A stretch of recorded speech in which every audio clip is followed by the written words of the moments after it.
Okay, आज हम क्या पढ़ने वाले हैं? एंडोथर्मिक और एक्सोथर्मिक। कल भी बताया था आप लोग को एंडोथर्मिक रिएक्शन क्या होता है और एक्सोथर्मिक रिएक्शन क्या होता है। एंडोथर्मिक मतलब क्या? ऐसा रिएक्शन जिसको रिएक्शन करने के लिए क्या चाहिए आपका? हाँ, हीट चाहिए, ठीक है। और एक्सोथर्मिक मतलब क्या होता है? जो जिस रिएक्शन की वजह से क्या होता है? हीट क्रिएट होता है।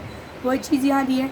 Heat from outside is absorb during the physical change, for example melting of ice, dissolution of potassium nitrate in water. Therefore this endothermic reaction, इनको हम क्या बोलते हैं? एंडोथर्मिक। आइस को मेल्ट होने के लिए क्या चाहिए? हीट चाहिए ना।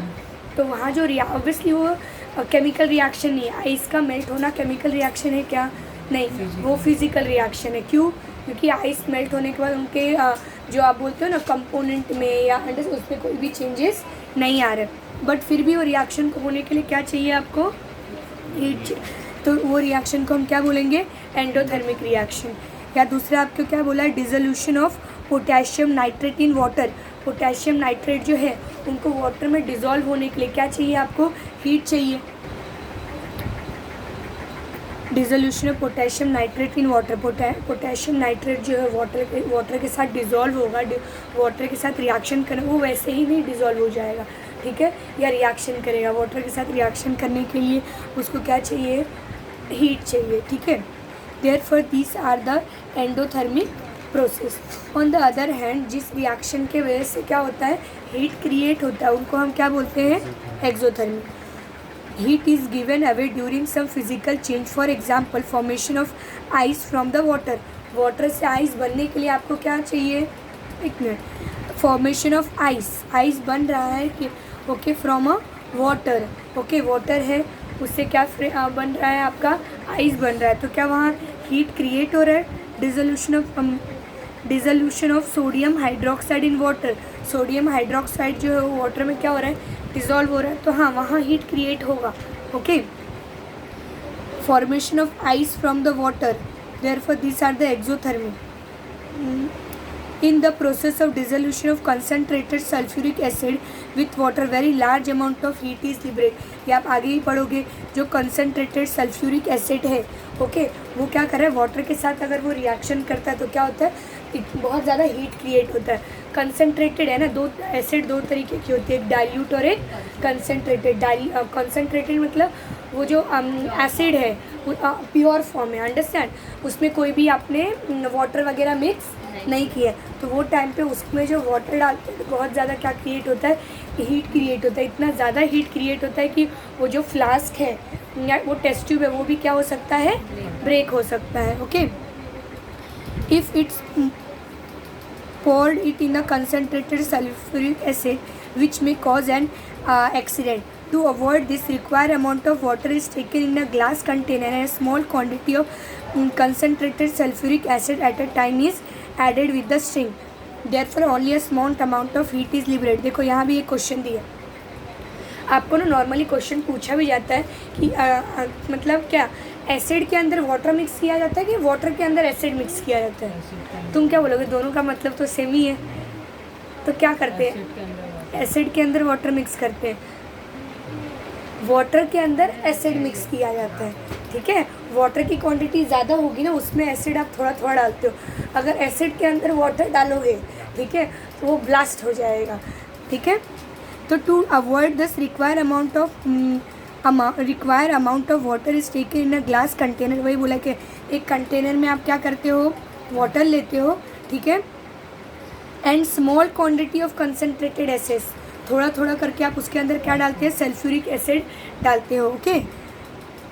Therefore only a small amount of heat is liberate. तो हम देखते हैं, हम कंट्रोल रहता है ना हमारा कि कितना हीट रिलीज हो सकता है। अब पूरा एसिड है, तुमने उसके अंदर क्या डाल दिया? थोड़ा सा पानी डाल रहे हो, तो वो क्या होगा? बहुत ज़्यादा हीट लिबरेट होगा। फिर आपको यहाँ दिया है कैरी आउट द एंडोथर्मिक और एक्सोथर्मिक प्रोसेस। अब यहाँ एक्टिविटीज़ देखेंगे क्या है, ओके। अपैरेटस क्या लेना है? 2 प्लास्टिक बॉटल्स, 2 प्लास्टिक की बॉटल लेनी है। Measuring cylinder, thermometer. थर्मामीटर क्यों मेजर करना होगा? Temperature, okay. Potassium nitrate, sodium hydroxide and water etcetera.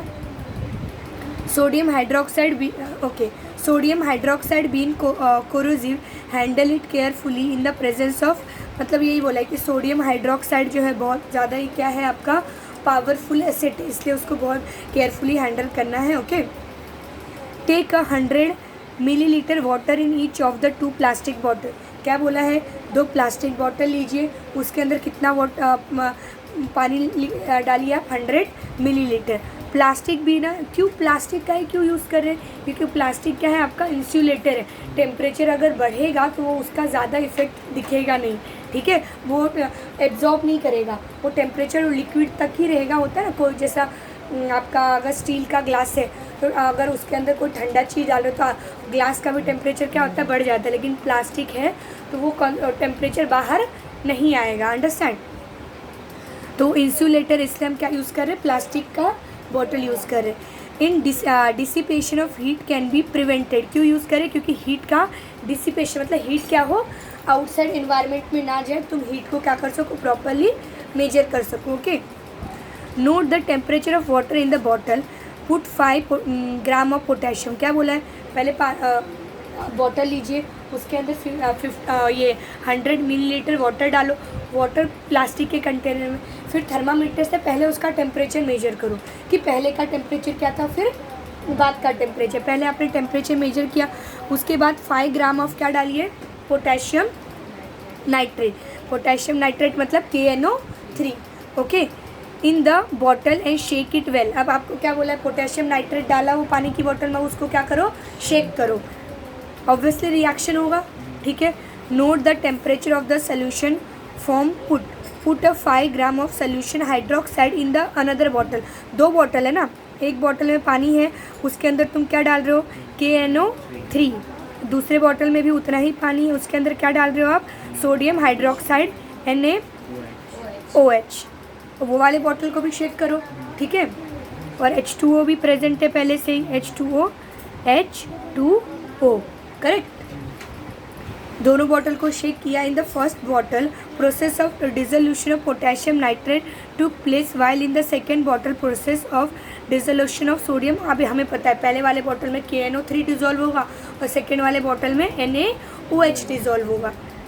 As per your observation which is the exothermic process. अब पूछा है कि कौन सा एक्सोथर्मिक है, कौन सा आपका एंडोथर्मिक है। एक्सोथर्मिक मतलब क्या, जो हीट को क्या कर रहा है, रिलीज़ कर रहा है, ओके। और एंडोथर्मिक मतलब क्या, जो हीट को या जिसको हीट चाहिए होगा या हीट टेम्परेचर क्या हो जाएगा आपका, रिड्यूस हो जाएगा, okay. During the process of dissolution KNO3 in water, heat from the surrounding is absorbed and therefore temperature of resulting solution is less। जिसमें आपने क्या डाला है, KNO3, पहला वाला जो बॉटल है वो क्या करेगा, आसपास के ना टेम्परेचर को एब्जॉर्ब करेगा, मतलब उसका टेम्परेचर बढ़ेगा या कम हो जाएगा, कम होगा टेम्परेचर, ठीक है। Heat from the surrounding absorb and therefore temperature of the resulting solution is less। The process in which heat is absorbed from the outside, it is called the endothermic process। ज़रूरी नहीं है कि उसको heat चाहिए reaction के लिए, अगर वो हीट को क्या कर रहा है, एब्जॉर्ब भी कर रहा है, तो फिर भी वो क्या है आपका एंडोथर्मिक रिएक्शन। मतलब पहले से उसका टेम्परेचर क्या हो जाएगा, कम हो जाएगा, ओके। कम कैसे हुआ, उसने टेम्परेचर को, हीट को क्या कर लिया, एब्जॉर्ब कर लिया। तो वो तो दोनों तरीके से हीट को एब्जॉर्ब कर रहा था। जब आप हीट दे रहे थे तभी भी हीट को एब्जॉर्ब कर रहा है, जब उसका टेम्परेचर अपने आप कम हो गया तभी भी वो हीट को क्या कर रहा है, एब्जॉर्ब कर रहा है। दोनों ही रिएक्शन क्या है आपके, endothermic reaction. When the solution of the second test tube जो हमने देखा, NaOH is dissolve in water, heat is given out. इसमें हीट क्या होगा, टेम्परेचर बढ़ेगा, वो हीट क्या करेगा, गिव आउट करेगा, okay. Therefore temperature increase, the process in which heat is given out, it is called the exothermic process। समझ में आया। एग्जाम में पूछ सकते हैं, आपको एक एग्जाम्पल दे दो एक्सोथर्मिक का, एग्जाम्पल दे दो एंडोथर्मिक का, ठीक है। तो आप वो वाटर और इसका भी दे सकते हो कि ये आप क्या बोलोगे, यहाँ था ना कि आपको दिया था मेल्टिंग ऑफ आइस, वो इजी एग्जाम्पल है। लेकिन एग्ज़ाम में कभी कोई रिएक्शन लिख के दे दिया, आपको पूछा कि वो एंडोथर्मिक होगा या एक्सोथर्मिक, तो आपको पता होना चाहिए H2O और KNO3 इनका रिएक्शन होता है, तो हीट क्या होता है आपके सराउंडिंग से एब्जॉर्ब होता है, तो वो आपका क्या है, एंडोथर्मिक रिएक्शन है। यहाँ ये H2O और NaOH, यहाँ हीट क्या होता है, रिलीज होता है, टेम्परेचर बढ़ता है, तो इसलिए वो क्या है, एक्सोथर्मिक रिएक्शन। अब यहाँ आपको एक दो रिएक्शंस दे के रखें। There is a exchange of heat in the chemical reaction as well. Accordingly some chemical reaction are exothermic while some are the endothermic. While the exothermic chemical reaction heat is given out away while the endothermic transfer into the product. While the during the endothermic chemical reaction heat is either absorbed, एक तो absorb हो रहा है from the surrounding और has to be supplied continuously। एक तो heat absorb होता है, heat absorb होना मतलब क्या, कि वो हीट देना पड़ेगा आपको, ठीक है, फ्रॉम द सराउंडिंग और हैज़ टू सप्लाई। ओके, एक तो हीट सप्लाई कर रहे हो जैसे मैंने अभी बताया, और दूसरा वो हीट को क्या कर रहा है, एब्जॉर्ब कर रहा है, मतलब उसका टेम्परेचर अपने आप क्या हो रहा है, कम हो रहा है। ओके, जैसे आपका वाटर से क्या बन रहा है, आइस बन रहा है, तो वहाँ टेम्परेचर क्या हो रहा है, एब्जॉर्ब हो रहा है, या टेम्परेचर, ऑब्वियसली टेम्परेचर कम हो रहा है, तो कौन सा रिएक्शन होगा, वाटर टू आइस जो बन रहा है, तो वहाँ टेम्परेचर कम हो रहा है ना, कम हो रहा है मतलब वो सराउंडिंग से टेम्परेचर को क्या कर रहा है, एब्जॉर्ब कर रहा है, तो वो कौन सा रिएक्शन है, एंडोथर्मिक।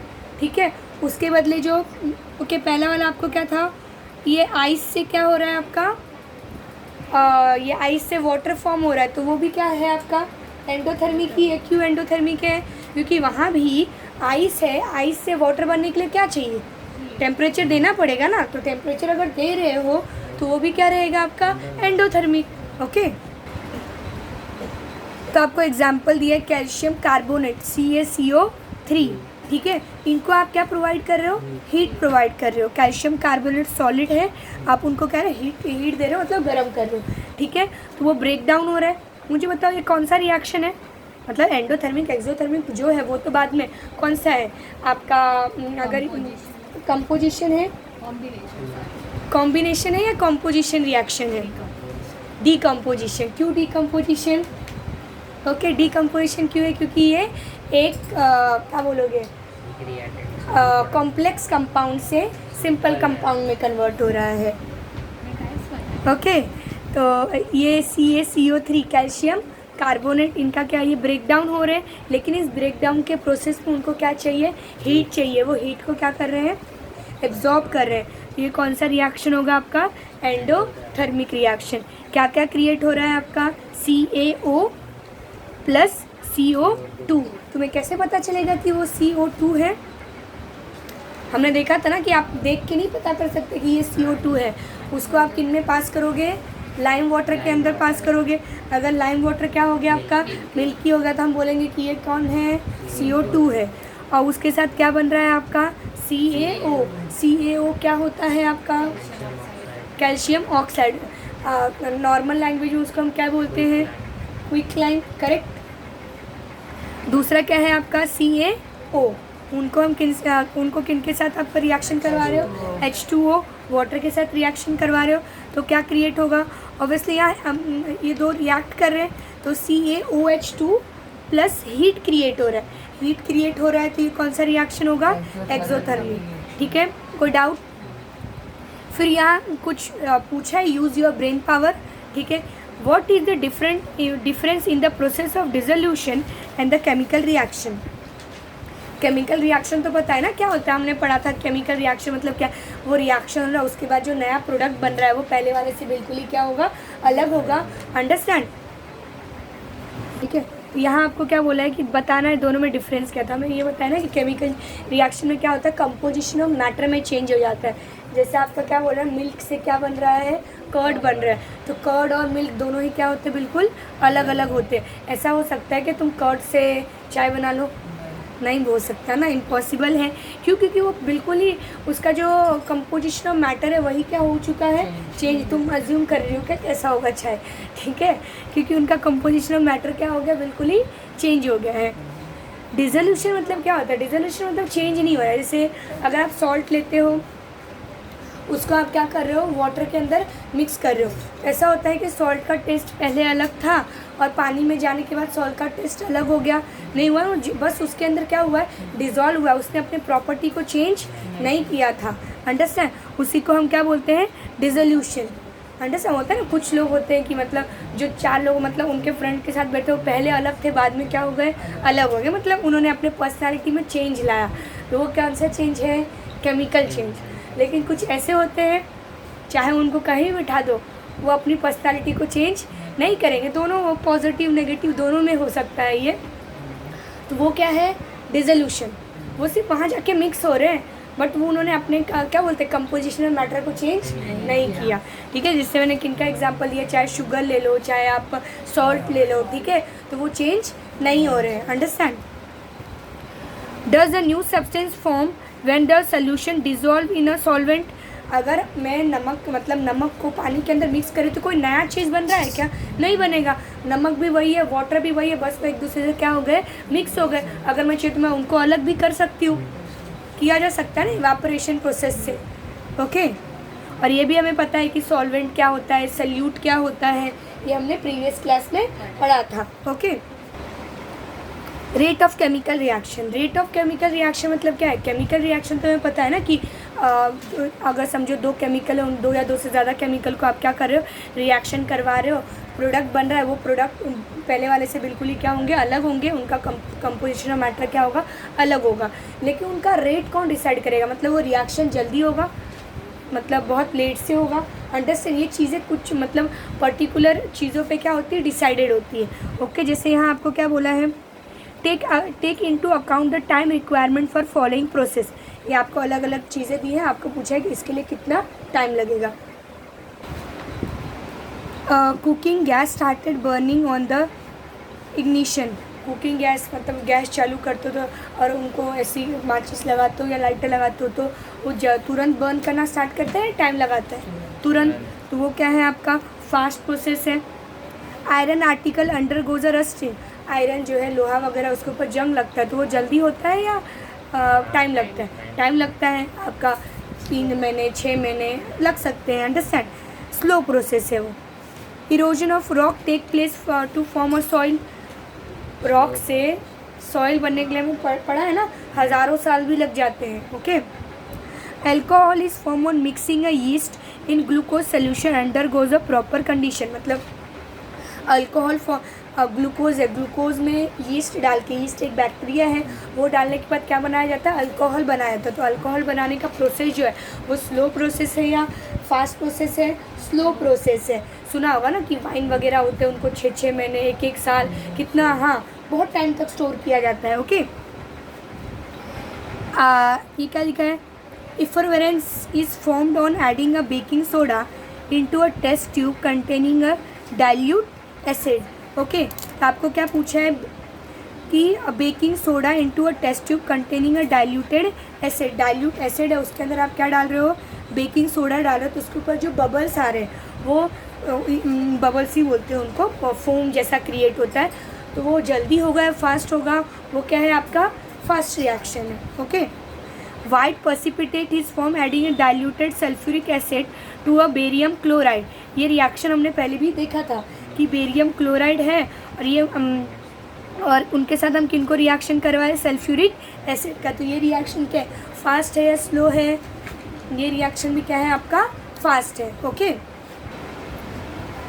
आगे आपको क्या दिया, it can be seen from the above example that some reaction are completed in the short time. हमने देखा कुछ रिएक्शन फास्ट होता है, कुछ रिएक्शन क्या होता है, स्लो होता है। That is occur rapidly while some other require a long time for completion. That is occur slowly. It's mean that the rate of different reaction is different. मतलब अलग अलग रिएक्शन जो होते हैं उनको अलग अलग टाइम लगता है रिएक्शन के लिए। वो किन पे डिसाइड होता है वो हम पढ़ेंगे आगे, ठीक है, कि ये जो रेट ऑफ रिएक्शन है वो किन पे डिपेंड करेगा।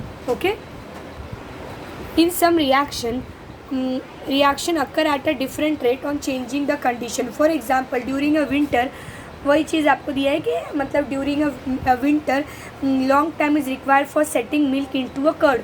दही को बनने मतलब दूध से दही बनने के लिए ठंडी के टाइम पे ज़्यादा टाइम लगता है, देखा होगा आप लोगों ने घर पे, लेकिन गर्मी के टाइम पे वो क्या हो जाता है, जल्दी हो जाता है। ये सेम चीज़ आप इसमें भी देख सकते हो कि जो खाना वगैरह है अगर आपने क्या किया बाहर रख दिया है तो ठंडी के टाइम पे ना वो जल्दी ख़राब नहीं होता, लेकिन गर्मी के टाइम पे वो जल्दी ख़राब हो रहा है। ख़राब हो रहा है मतलब क्या, वही कोई बैक्टीरिया उसके ऊपर वर्क कर रहा होगा, केमिकल। ऐसा तो नहीं है कि वो फिज़िकल चेंज है तुम उसको ठीक कर सकते हो, नहीं ना, वो भी क्या है आपका केमिकल रिएक्शन है। लेकिन जो विंटर के टाइम पे वो ज़्यादा टाइम लगा रहा है रिएक्शन करने में, और समर के टाइम पे वो रिएक्शन क्या हो रहा है, जल्दी फास्ट हो रहा है। Okay, the rate of settling of milk increase and the curd is formed early, मतलब समर के टाइम पे जल्दी हो जाता है। Now let us see factor which decide the rate of chemical reaction. अब देखेंगे कौन कौन सी चीज़ों पे आपका केमिकल रिएक्शन क्या करता है, डिपेंड करता है। Factor affecting the rate of chemical reaction, nature of reactant, जो रिएक्टेंट है उनका nature. Okay, let us see the reaction of metal aluminium. Okay,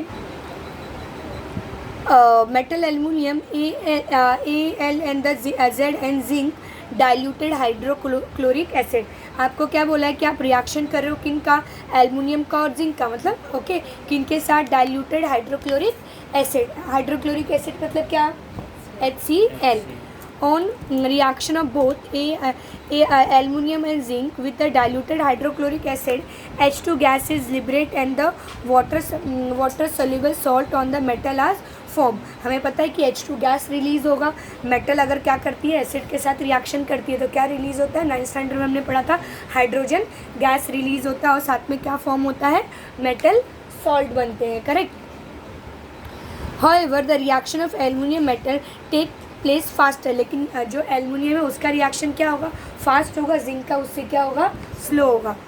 the nature of metal is responsible for the difference, aluminium is a more reactive. क्यों aluminium जल्दी react कर रहा है और zinc को रिएक्शन करने में टाइम लग रहा है, क्योंकि ये एल्युमिनियम है वो उसका वो रिएक्टिविटी सीरीज़ में क्या आता है, पहले आता है, और जिंक क्या आता है रिएक्टिविटी सीरीज़ में बाद में आता है। ओके, ये भी हमने देखा था, रिएक्टिविटी सीरीज़ में पहले आने का मतलब क्या है, बाद में आने का मतलब क्या है, वो आगे आप पढ़ोगे कि ऐसा नहीं कि बस एक सीरीज़ बना दी है, पहले आएगा बाद में आएगा, नहीं, वो रीज़न है कि वो पहले क्यों आया है और दूसरा बाद में। ये तो हमें पता है कि पहले आया है मतलब वो जल्दी रिएक्ट करेगा, और जो बाद में आया है वो रिएक्शन क्या करेगा, थोड़ा स्लो करेगा।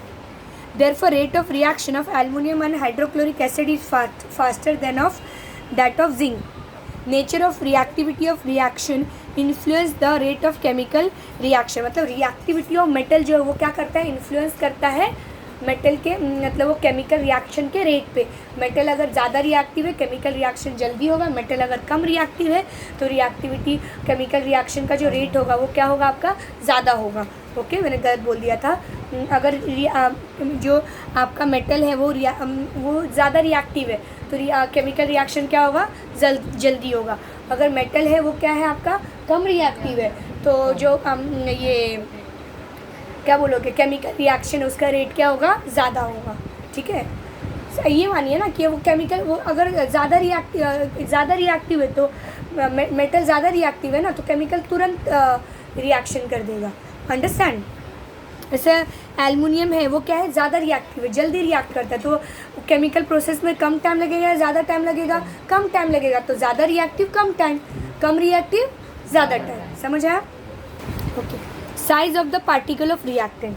ठीक है, इसके लिए मैं आपको एक एग्जांपल देती हूँ। ऑब्वियसली वो केमिकल रिएक्शन नहीं है, लेकिन जैसे अगर समझो आपको ना शक्कर पानी के अंदर मिक्स करना है, ठीक है, शुगर, तो एक होता है पार्टिकल्स वाले, क्रिस्टल्स होते हैं, टुकड़े होते हैं, ठीक है, उसको पानी के अंदर मिक्स कर रहे हो वो वाली शुगर को, और दूसरा आप एक्टिविटी कर रहे हो जिसमें आपने ना शुगर पाउडर लिया उसको मिक्स कर रहे हो, तो कौन सा रिएक्शन जल्दी होगा, शुगर पाउडर वाला। क्यों? उसका पार्टिकल का साइज़ स्मॉल था। जहाँ पार्टिकल का साइज़ स्मॉल होता है वो रिएक्शन क्या होता है, फास्ट होता है। जहाँ पार्टिकल का साइज़ बिगर होता है वो रिएक्शन क्या होता है, क्या ये केमिकल रिएक्शन था? नहीं, ये क्या था, डिज़ोल्व हो रहा था सिर्फ। ठीक है, यहाँ आपको फिर एक दिया हुआ है जैसे अभी मैंने बताया। ठीक है, क्या लेना है आपको, 2 टेस्ट ट्यूब लेने हैं। ओके, बैलेंस मतलब वो वेटिंग मशीन लेनी है। ठीक है, measuring cylinder, chemical, piece of Shahabad tiles, powder of Shahabad tiles, मतलब वही टुकड़ा लिया है और पाउडर लिया है। डाइल्यूटेड HCl, उसके साथ आपने क्या लिया है, डाइल्यूटेड HCl। वो वो पाउडर को एक HCl में आप क्या डाल रहे होगे, वो पाउडर, और एक HCl में आप क्या डाल रहे होगे, उनके जो पार्टिकल्स है, पीसेस है, वो डाल रहे होगे। शॉबार्ट टाइल्स का केमिकल नेम क्या है, मुझे बताइएगा आप लोग, ठीक है ना, अंडरस्टैंड। तो ये तो आपको जर्नल नेम दिया ना शॉबार्ट टाइल, लेकिन उसका केमिकल नेम भी होगा, वो मुझे बताओ। Take a piece and powder of Shahabad tiles in equal weight, इसलिए वेट किया कि इक्वल होना चाहिए दोनों वेट। तुम ये नहीं बोलोगे कि दीदी एक वाले में कम शक्कर लिया था, एक में ज़्यादा जल, सेम वेटिंग मशीन पे रख के और वेट करो कि दोनों में हम इक्वल रह रहे हैं, एक में जल्दी मिक्स हो रहा है, एक में लेट में, मतलब कोई भी एक्सक्यूज़ का रीज़न नहीं चाहिए तुम्हें। Add a 10 milliliter diluted HCl in each test tube. Observe whether effectiveness of CO2 is formed at a faster or slow. अब दोनों ही में क्या होगा, शॉबार्ट टाइल क्या कर रहा है, HCl के साथ रिएक्शन करता है, तो क्या क्रिएट होता है, CO2। तो जो रिएक्शन फास्ट होगा ना, उसके अंदर CO2 क्या होगा, जल्दी रिलीज होगा। जो रिएक्शन स्लो होगा उसमें CO2 क्या होगा, कम, मतलब ऐसा नहीं कम रिलीज होगा, धीरे धीरे रिलीज़ होगा। एक में ज़्यादा रिलीज़ होगा, एक में कम रिलीज़ होगा, क्या नहीं, एक में क्या होगा तुरंत रिलीज़ हो जाएगा, एक में क्या हो जाएगा उतने ही अमाउंट का CO2, लेकिन थोड़े टाइम लैप्स पे, मतलब धीरे धीरे रिलीज़ होगा। ओके। तो जिसमें क्या है आपका ये पीसेस ऑफ शॉबार्ट टाइल्स है, उसमें क्या रहेगा आपका जो CO2 है वो क्या जो रिलीज़ होगा, उसका जो मतलब कम रिलीज़ होगा, ठीक है। लेकिन जो पाउडर है उसमें CO2 क्या होगा, ज़्यादा रिलीज़ होगा। उससे हमें क्या पता चलता है कि पाउडर के साथ जल्दी रिएक्शन हुआ, ठीक है। The above observation indicated that rate of reaction depend upon the size of the particle of the reactant taking part in the reaction. Smaller the size the reactant particles, higher the rate of reaction. मतलब size के ऊपर भी आपका reaction depend करता है, rate of reaction. अगर size smaller होगी तो रिएक्शन क्या होगा, फास्ट होगा। अगर साइज जो पार्टिकल्स होंगे वो क्या होंगे, बिगर होंगे, तो रेट ऑफ रिएक्शन क्या होगा, स्लो होगा, ठीक है। तो हमने दो चीज़ें पढ़ी अभी तक, एक क्या है नेचर ऑफ रिएक्शन और दूसरा क्या है आपका साइज। और नेचर मतलब क्या, वो रिएक्टिविटी में कहाँ आ रहा है, अगर ऊपर आ रहा है तो जल्दी रिएक्ट करेगा, ज़्यादा रिएक्टिव है, ठीक है। और अगर समझो रिएक्टिविटी में वो रिएक्टिविटी सीरीज़ में नीचे आ रहा है तो क्या रहेगा, उसका रिएक्शन का प्रोसेस जो होगा वो थोड़ा क्या होगा, स्लो होगा, करेक्ट। नेचर साइज़ मतलब हमें पता है, अगर साइज़ स्मॉलर होगी रिएक्शन फास्ट होगा, अगर साइज़ बिगर है तो रिएक्शन स्लो होगा। दो चीज़ें देखी। अब हम देखेंगे concentration of the reaction. Concentration of reaction मतलब क्या होता है, इससे अभी हमने देखा ना, हमने हाइड्रोक्लोरिक एसिड देखा था या हाइड्रोक्लोरिक सल्फ्यूरिक एसिड देखा था, ओके। तो हमने क्या देखा था, अगर कंसंट्रेटेड रहेगा तो कंसंट्रेटेड मतलब वो एसिड क्या स्ट्रॉन्ग है, और वही अगर एक्विशियस है मतलब थोड़ा सा वीक है, तो स्ट्रॉन्ग रहेगा तो रिएक्शन क्या होगा, जल्दी होगा। और अगर एक्विशियस है तो वो थोड़ा सा वो वीक हो गया, रिएक्शन क्या होगा आपका, स्लो होगा, ठीक है।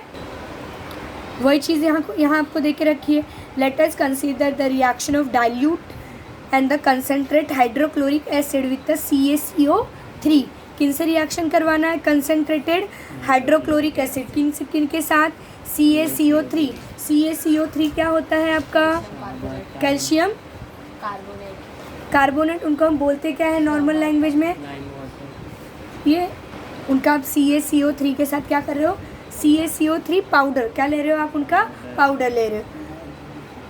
Dilute HCl react slowly with CaCO3, जो डाइल्यूटेड है, ठीक है, डाइल्यूट मतलब थोड़ा सा वीक फॉर्म है, वो CaCO3 का जो पाउडर है उनके साथ क्या करेगा, रिएक्शन करेगा। तो लेकिन वो प्रोसेस क्या होगा आपका, स्लो होगा। क्यों, क्योंकि वो क्या है आपका डाइल्यूटेड है, कौन, HCl।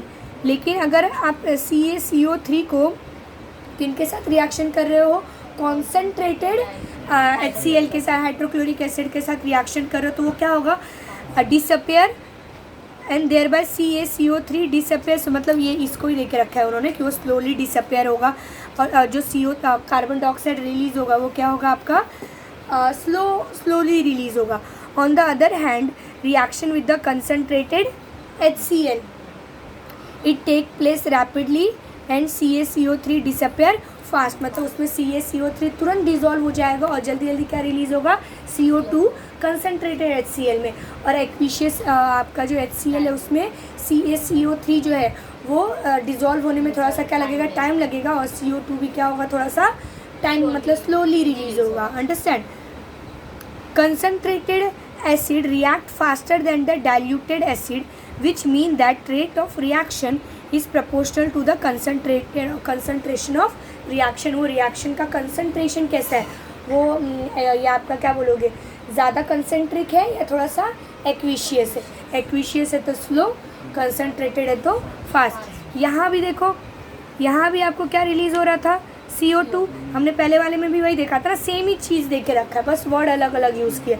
HCl के साथ किनका रिएक्शन कर रहे थे, शाबाट टाइल्स। शाबाट टाइल्स मतलब भी क्या होता है आपका, CaCO3। क्या नेम, केमिकल नेम क्या है उनका, कैल्शियम कार्बोनेट, करेक्ट।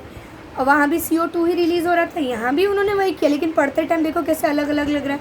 ओके, यहाँ भी आप हाइड्रोक्लोरिक एसिड HCl नहीं ले रहे हो, उसके साथ CaCO3 कैल्शियम कार्बोनेट, उसका मतलब भी क्या है, शाबाट टाइल या शाबाट टाइल और शाबाट पाउडर अलग अलग है क्या, एक ही है बस। हाँ, लेकिन रिएक्शन में वो क्या करेगा, स्लो और फास्ट कर सकता है। लेकिन यहाँ हम उस पर फोकस ही नहीं कर रहे हैं, हमारा फोकस क्या है, एसिड पे, कि एसिड कंसनट्रेटेड है या एसिड आपका ये एक्विशियस है। Okay, any doubt. तो तीसरा हमने क्या देखा, कंसनट्रेशन ऑफ रिएक्टेंट। फोर्थ क्या देखेंगे, टेम्परेचर ऑफ रिएक्शन।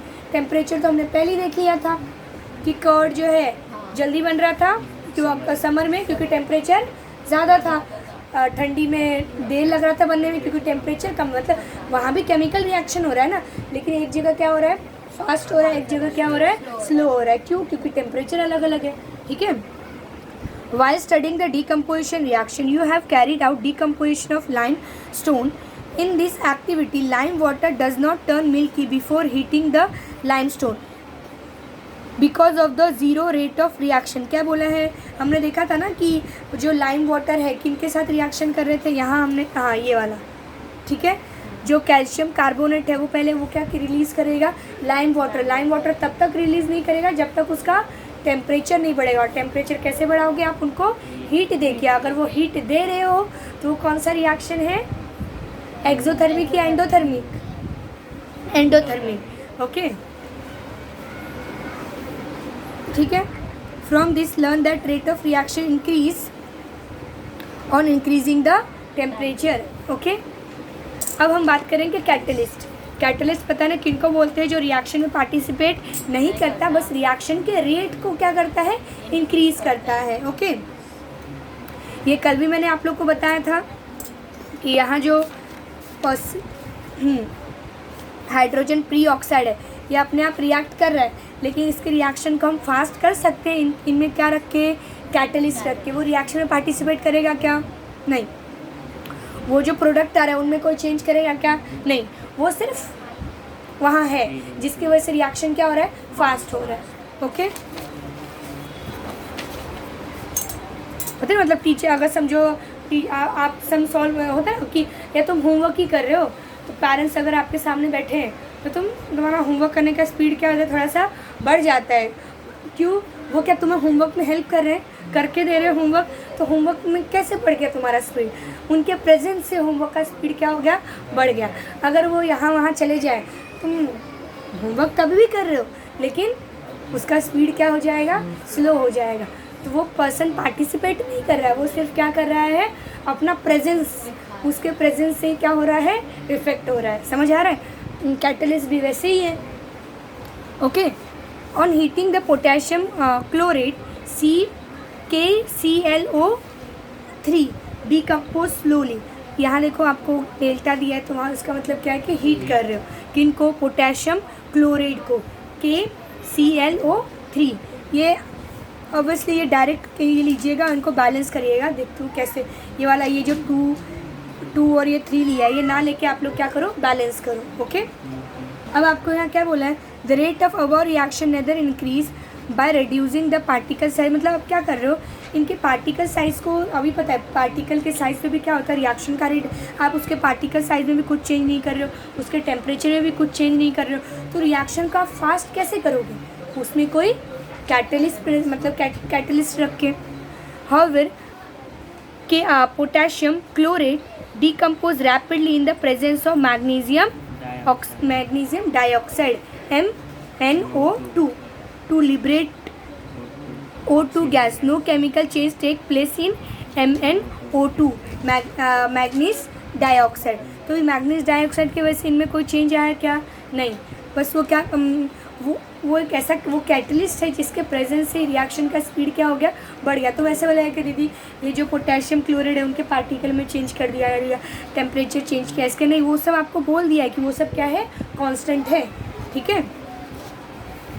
या फिर आपको दिया है कैटलिस्ट का definition, substance whose presence the rate of chemical reaction increase. ऐसा मतलब सिर्फ उसके प्रेजेंस से रेट ऑफ रिएक्शन क्या हो जाए, इंक्रीज हो जाए.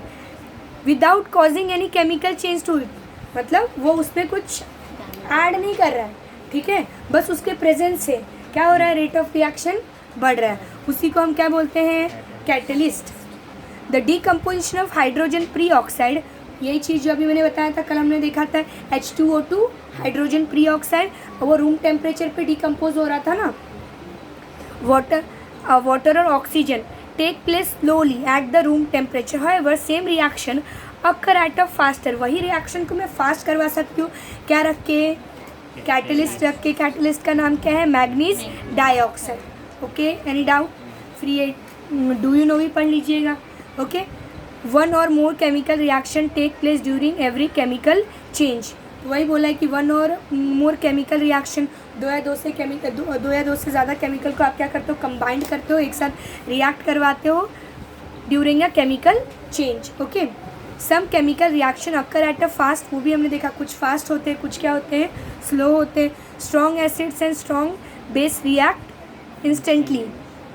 स्ट्रॉन्ग एसिड्स तो हमने पढ़ा था कि तुरंत रिएक्ट करता है, लेकिन स्ट्रॉन्ग बेस भी क्या करता है, तुरंत रिएक्ट करता है. इन अवर बॉडी, जो हमारे बॉडी में एंजाइम्स होते हैं वो भी किन की तरह वर्क कर, कैटलिस्ट की तरह. वो रिएक्शन में मतलब ये नहीं करते कि उसमें कुछ चेंज करते हैं या पार्टिसिपेट करते हैं, वो सिर्फ रेट को क्या करते हैं, इंक्रीज़ करते हैं.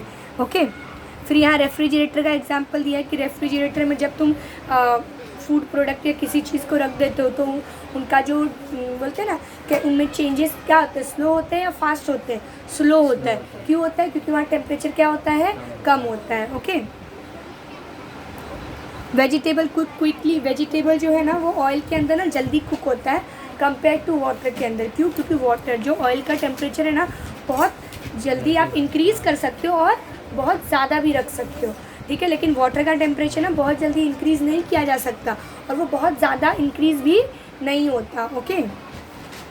The chemical reaction are profitable in the chemical factory if the rate is fast. अगर केमिकल रिएक्शन तुरंत हो रहा है तो वो प्रॉफिटेबल होता है ना, ज़्यादा वेट नहीं करना पड़ता. अंडरस्टैंड. जैसे कर्ड है, जल्दी बन रहा है तो वो जल्दी जल्दी सेल हो जाएगा, मतलब प्रॉफिटेबल रहेगा. Okay. The rate of chemical reaction is important from the environment point of view. बहुत सारे केमिकल रिएक्शन जो हो, और ऑब्वियसली तुम्हारे आसपास भी बहुत सारे केमिकल रिएक्शन हो रहे हैं, तुम्हारे बॉडी के अंदर भी हो रहे हैं. तुमने एप्पल फेंक दिया, उसके ऊपर भी केमिकल रिएक्शन हो रहा होगा. ठीक है. तो हमारे आसपास बहुत सारे क्या होते हैं, केमिकल रिएक्शन होते हैं जो इम्पॉर्टेंट में एनवायरनमेंट में बहुत इंपॉर्टेंट क्या करते हैं, रोल प्ले करते हैं. फिर ओजोन दिया है. ओजोन पता है ना, ओजोन का फॉर्मूला क्या रहता है, O3. Ozone layer in the earth atmosphere protect the life on the earth. हमें पता है अल्ट्रा UV रेज होती है, उनसे क्या करते हैं, वो प्रोटेक्ट करते हैं. हमें वही पता है कि वो क्या हो, जब आप फ्रिज हो गया या AC हो गया, उससे ना एक केमिकल रिलीज़ होता है क्लोरोफ्लोरोकार्बन, जो क्या करता है, ओजोन लेयर के साथ रिएक्शन करता है. ठीक है. वो O3 को आप बोलोगे O2 में कन्वर्ट करते, तुम बोलोगे दीदी तब तो अच्छा है, ऑक्सीजन क्रिएट करके दे रहा है. नहीं, फिर वो O2 जो है वापस से क्या होता है, O में कन्वर्ट हो जाता है और वापस वो O3 के साथ रिएक्शन करता है. मतलब वो चेन रिएक्शन होता है. पूरा जो ओजोन लेयर है वो क्या होना स्टार्ट होता है, डिप्लीट होना स्टार्ट होता है. ओके. क्योंकि O जो रहेगा वो O मतलब हम हमेशा O कैसे लिखते हैं, O2. तो O जो है ना वो अनस्टेबल है, वो स्टेबल रह ही नहीं सकता, उसको हमेशा क्या चाहिए, O2. तो हमेशा वो किसी के साथ क्या करेगा, रिएक्शन करेगा. कि कोई भी हो सकता है, ज़रूरी नहीं ऑक्सीजन ही हो, वो हाइड्रोजन के साथ भी रिएक्शन कर सकता है, H2O बना ले. लेकिन अगर ओजोन के पास वो है तो वहाँ वो जल्दी से क्या करता है, ओजोन लेयर के पास O3 जो होता है उनके साथ रिएक्शन करके O3 को किन में कन्वर्ट कर देता है, O2 में. वापस O2 ब्रेक डाउन हो जाता है, O बन जाता है, वो O जाके वापस O3 के साथ रिएक्शन करेगा.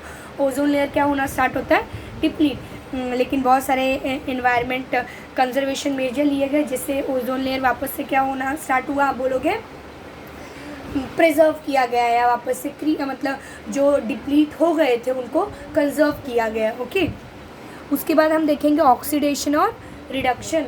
ऑक्सीडेशन मतलब ऐसा रिएक्शन जो ऑक्सीजन को क्या करता है, एब्जॉर्ब करता है, या हाइड्रोजन को क्या करता है, रिलीज़ करता है। और रिडक्शन क्या होगा, इसका उल्टा होगा कि वो क्या करेगा, ऑक्सीजन को लिबरेट करेगा या हाइड्रोजन को एब्जॉर्ब करेगा। ठीक है, जैसे ये दिया Mg और O, ऑक्सीजन क्या कर रहा है, एब्जॉर्ब कर रहा है ना, तो ये कौन सा रिएक्शन हुआ, ऑक्सीडेशन। ये बैलेंस करना है आप लोगों को। ठीक है, कार्बन और ऑक्सीजन, ओके, CO2 बन रहा है, ये भी क्या हुआ, ऑक्सीडेशन, ऑक्सीजन एब्जॉर्ब कर रहा है, MgH2। तो ये क्या कर रहे हैं, ये कौन सा रिएक्शन है, कॉम्बिनेशन है या डीकम्पोजिशन है, ब्रेकडाउन हो रहा है। ये ऊपर वाले दोनों कौन से थे, कॉम्बिनेशन। ओके, तो यहाँ हाइड्रोजन अलग हो गया ना, वो लिबरेट हो गया, तो ये भी कौन सा रिएक्शन है, ऑक्सीडेशन। दोनों ही ऑक्सीजन एब्जॉर्ब या हाइड्रोजन लिबरेट। ओके, ये भी आपको दिए CH3 सिंगल बॉन्ड CH3, ये सिंगल बॉन्ड, डबल बॉन्ड, ये सब आप 9th स्टैंडर्ड में किया था थोड़ा सा आप लोगों ने, और 10th में आप लोग पूरा एक चैप्टर ही पढ़ोगे, करेक्ट। तो यहाँ देखो ये CH3 था ना, क्या हो गया CH2, तो ये एक हाइड्रोजन लिबरेट हो रहा है ना दोनों में से, तो ये भी लिबरेट हो रहा है हाइड्रोजन, तो ये भी कौन सा रिएक्शन है, oxidation. Okay, the chemical reaction in which reactant combined with oxygen और लूज हाइड्रोजन, जो रिएक्टेंट है वो ऑक्सीजन एब्जॉर्ब कर रहा है या हाइड्रोजन रिलीज कर रहा है, वो कौन सा रिएक्शन होगा आपका, oxidation. Some oxidation reaction are brought about by use of specific chemical substance. For example ये इथाइल अल्कोहल, इथाइल अल्कोहल मतलब कुछ नहीं, अल्कोहल ही होता है, उनको हम केमिकली क्या बोलते हैं, इथाइल अल्कोहल। उनका देखो फार्मूला क्या दिया है, CH3 single bond CH2 single bond OH। Okay, फिर उनका क्या कर रहे हो हम, वो डिकम्पोज हो रहे हैं। बट यहाँ देखो ये जो एरो के नीचे देख के रखा है, ये क्या है, आपके कैटलिस्ट है, क्या है, कैटलिस्ट, K2CR2O7 या H2SO4, ये कैटलिस्ट है। ये कैटलिस्ट के मतलब के प्रेजेंस में इथाइल अल्कोहल क्या करता है, एसिड क्रिएट करता है, CH3 single bond COOH। Okay, here the acidic potassium dichromate, यही जो आपको दिया है एसिडिक पोटेशियम डाइक्रोमेट, ये K2CR2O7। Okay, make oxygen available for the oxidation of the reactant ethyl alcohol. ये क्या करता है, उनके प्रेजेंस में O क्रिएट करता है, क्या क्रिएट करता है, O स्टेबल है क्या, बहुत ही कम टाइम के लिए क्रिएट होता है O। Such chemical substance which bring out oxidation reaction by making oxygen available are called the oxidant या ऑक्सीडाइजिंग एजेंट। आपको क्या बोला है, जो क्या करते हैं, ऑक्सीजन या O क्रिएट कर रहे हैं, ठीक है, उनको हम क्या बोलते हैं, ऑक्सीडाइजिंग एजेंट। ये जो जैसे ये क्या क्रिएट कर रहा था, O क्रिएट कर रहा था ना, वो जाके इनके साथ क्या होगा, रिएक्शन करेगा। ये देखो यहाँ एक ही O था, या जब प्रोडक्ट बना तो यहाँ क्या हो गया, 2 हो गया, तो ये ऑक्सीजन दे रहा है, तो ये क्या होगा, ऑक्सीडाइजिंग एजेंट है। ऑब्वियसली यहाँ ऑक्सीडेशन हो रहा है क्योंकि ये ऑक्सीजन को क्या कर रहा है, कंज्यूम कर रहा है, ठीक है, लेकिन ये ऑक्सीजन O क्रिएट करके दे रहा था ना, लेकिन बहुत कम टाइम के लिए क्रिएट करता है, इसको हम ऑक्सीडेंट या ऑक्सीडाइजिंग एजेंट भी बोलते हैं। ठीक है, ये वाला हम नेक्स्ट लेक्चर में देखेंगे।